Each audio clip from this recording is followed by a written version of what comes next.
E aí, galera do Khan Academy, estamos aqui já no quarto vídeo da série sobre divergência.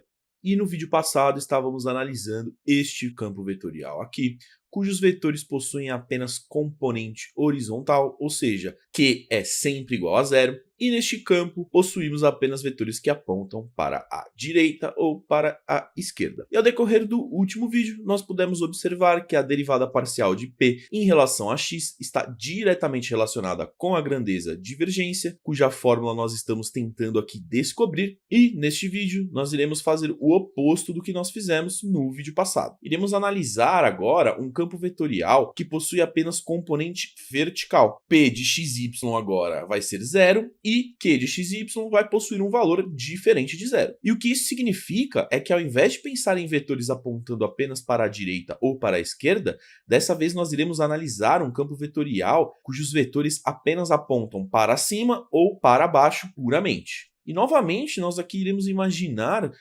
como se darão pontos cuja a divergência tem um valor positivo. Temos aquele primeiro caso onde no ponto analisado não há vetor, mas se você olhar para o ponto logo abaixo, você tem um vetor apontando para baixo, e ao olhar para cima você tem um vetor apontando para cima. Podemos observar aqui a progressão no valor de Q conforme y aumenta, já que neste primeiro vetor temos um valor negativo para Q, no segundo vetor Q é igual a zero, e o terceiro vetor assume um valor positivo para Q. Então, conforme nós aumentamos aqui o valor de y, o valor de Q também aumenta.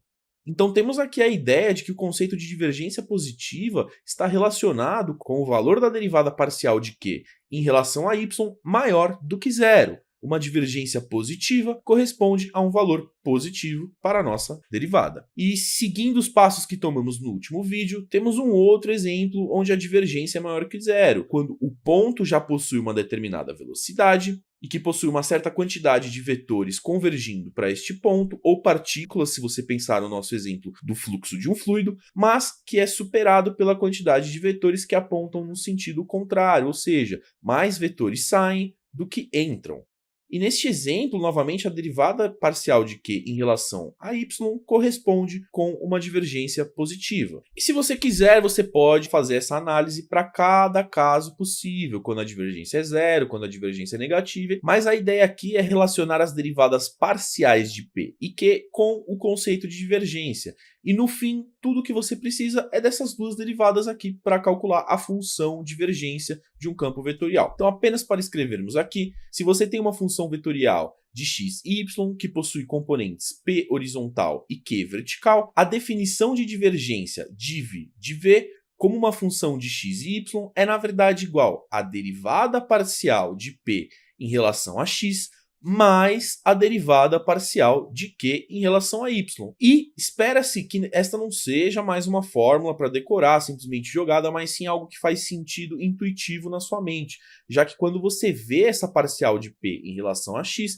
você se lembrará que realmente quando há divergência, há um crescimento da componente P conforme aumentamos X. E o mesmo para o segundo termo da fórmula. Quanto maior essa derivada de Q em relação a Y, maior será a divergência em determinado ponto. E adicionando essas duas derivadas, você terá tudo o que precisa para entender a divergência de um campo vetorial e quantificá-la. Porém, temos que lembrar que chegamos nesta fórmula utilizando dois exemplos bem simplificados, onde tínhamos vetores em apenas uma das direções. Mas, como você bem sabe, geralmente os campos vetoriais podem ser muito mais complicados e complexos do que este, já que você terá vetores com duas componentes, não apenas horizontal ou vertical. Mas, apenas olhando para a mudança da componente horizontal de P em relação à variável x e a mudança da componente vertical Q em relação a y, já é o suficiente para entendermos como determinado campo se comporta em relação à divergência, já que qualquer que seja o vetor, ele pode ser decomposto em dois vetores, um vetor horizontal e um vetor vertical. E relacionando isso com o fluxo de um fluido, podemos dizer que apenas esses dois termos também são suficientes, pois se você imaginar um ponto e um quadrado ao redor deste ponto, você pode analisar apenas os fluidos que entram por baixo ou por cima e os fluidos que entram ou saem pelas laterais. E se você tiver, por exemplo, uma partícula descrevendo uma trajetória diagonal em relação a este quadrado, você só precisa decompor este movimento diagonal em um movimento vertical e o outro horizontal. Então, encerramos este vídeo aqui entendendo o conceito de divergência, não só de uma forma visual, mas também agora de uma forma matemática, algébrica, beleza? E nos próximos vídeos nós tomaremos exemplos para calcular e visualizar. Então é isso, galera do Khan Academy. Até o próximo vídeo.